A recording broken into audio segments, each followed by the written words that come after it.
लेकर चलते हैं आपको हरियाणा, जहां पर कल 90 विधानसभा सीटों में जनता अपने भाग्य का फैसला करने वाली है। सत्ता का ऊंट किस करवट बैठेगा, इसको लेकर मुहर लगाने वाली है। करीब 2 करोड़ मतदाता अपने मताधिकार का प्रयोग करेंगे। वोटिंग के लिए 20,000 बूथ बनाए गए हैं, जहां पर सुबह 7 बजे से शाम 6 बजे तक मतदान होगा। कैसे हरियाणा के चुनाव इस बार हर पार्टी की ओर से पूरे दमखम से मैदान में उतरा गया है, उसकी एक झलक दिखाते हैं आपको।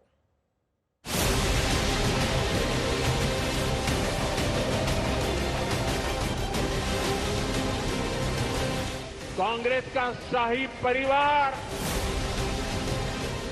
देश का सबसे भ्रष्ट परिवार है।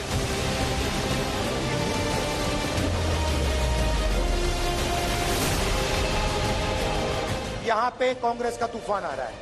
कभी कभी हमारे शेर थोड़ा थोड़ा लड़ जाते हैं एक दूसरे से, फिर मेरा काम शेरों को एक साथ खड़े करने का है।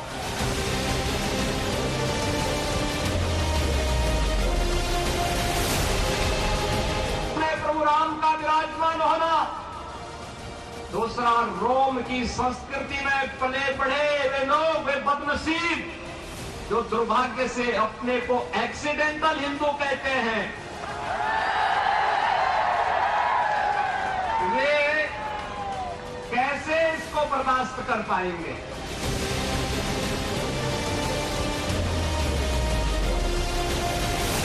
हाथ का निशान है तई, अरे वो हाथ का निशान है, थप्पड़ का काम करेगा। 5 तारीख में बढ़िया जाता है, तो बाद दिल्ली दिन लगेगा साइकिल में।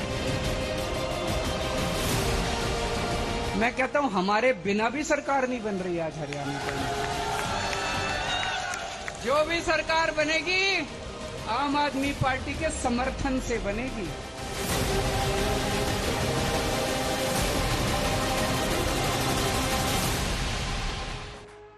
चुनाव में बयानों के बाढ़ किस तरह से चलाया गया वो तो आपने देख लिया, लेकिन हरियाणा में इस बार का चुनाव बहुत कांटे भरा होने वाला है।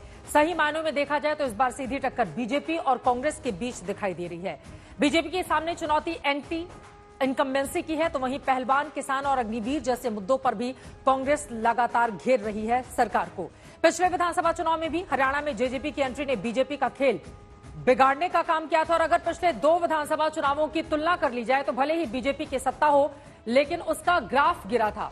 वो पूरा आंकड़ा आपके सामने दिखा देते हैं।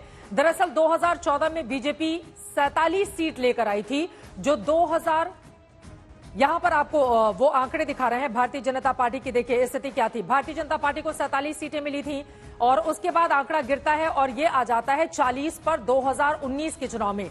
कांग्रेस पार्टी का सुपड़ा साफ हो गया था, 14 में से 15 सीटों पर संतोष करना पड़ा था, लेकिन कांग्रेस पार्टी 2019 में 31 सीटें जीत गई थी। वहीं बाकियों के आंकड़े भी आपके सामने हम दिखाई दे रहे हैं। जेजेपी की भूमिका 2019 के चुनाव में काफी ज्यादा अहम हो गई थी। हालांकि बीजेपी का वोट प्रतिशत जरूर बढ़ा था, इसकी एक बड़ी वजह आईएनएलडी थी, जिसका वोट प्रतिशत 24 से घटकर सीधे 2.5 तक पहुंच गया था। ये जो आंकड़े इस वक्त हम आपको टीवी स्क्रीन पर दिखा रहे हैं, इसके जरिए आप समझ सकते हैं कि स्थिति क्या रही है। पिछले चुनाव में जेजेपी की एंट्री हुई और दुष्यंत चौटाला किंग मेकर साबित हुए थे। 10 सीट लाकर बीजेपी का हाथ थामा, डिप्टी सीएम बने। वहीं कांग्रेस के वोट प्रतिशत में उछाल के साथ सीटों की संख्या सीधे डबल से ज्यादा हो गई।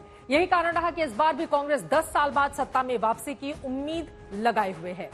वहीं लोकसभा चुनाव में हरियाणा में बीजेपी की पकड़ कमजोर हुई। 2019 में हरियाणा में क्लीन स्वीप करने वाली बीजेपी इस बार 5 सीटों पर पहुंची, वहीं 12% वोट उसका कम हो गया। जबकि 2019 में खाता ना खोलने वाली कांग्रेस बीजेपी के बराबर 5 सीटों तक पहुंची, और वोटों में जबरदस्त 15% का उछाल भी उसमें दर्ज किया गया है। तो क्या रहती है स्थिति, ये देखना बेहद महत्वपूर्ण रहेगा। लेकिन किसान आंदोलन हो या फिर ओलंपिक खिलाड़ियों का आंदोलन, कहीं ना कहीं इसका नुकसान बीजेपी को क्या हुआ है और बड़ा वोट बैंक बीजेपी से अलग चला जाएगा, ये सवाल मौजूदा वक्त में खड़े हो रहे हैं। वहीं बीजेपी का जाति समीकरण भी बिगड़ा है, इस तरह की बातें कही जा रही हैं। अगर लोकसभा चुनाव की बात करें तो जाट वोटर बड़ी संख्या में कांग्रेस पार्टी की ओर शिफ्ट हुआ था। सवर्ण वोटर का झुकाव भी कांग्रेस की ओर बढ़ा है। ओबीसी वोटर करीब 29% कम हुआ, जो कि पूरा कांग्रेस की ओर शिफ्ट कर गया। जातिगत लड़ाई जबरदस्त होती है हरियाणा में। अगर हरियाणा के अलग अलग विधानसभा क्षेत्रों का आप दौरा करेंगे तो वहां पर जाट वर्सेस ऑल या जाट या कुछ जब कांग्रेस पार्टी की ओर शिफ्ट होते हैं तो उसको लेकर बड़े सारे सवाल खड़े हो जाते हैं। एससी वोटर ने लोकसभा चुनाव में सबसे ज्यादा चोट पहुंचाया था, करीब 34% कम हुआ था, जबकि कांग्रेस ने बाकी पार्टियों के एससी वोटर को अपनी ओर खींचने में उसको कामयाबी मिली थी। 40% का इजाफा दर्ज किया गया था।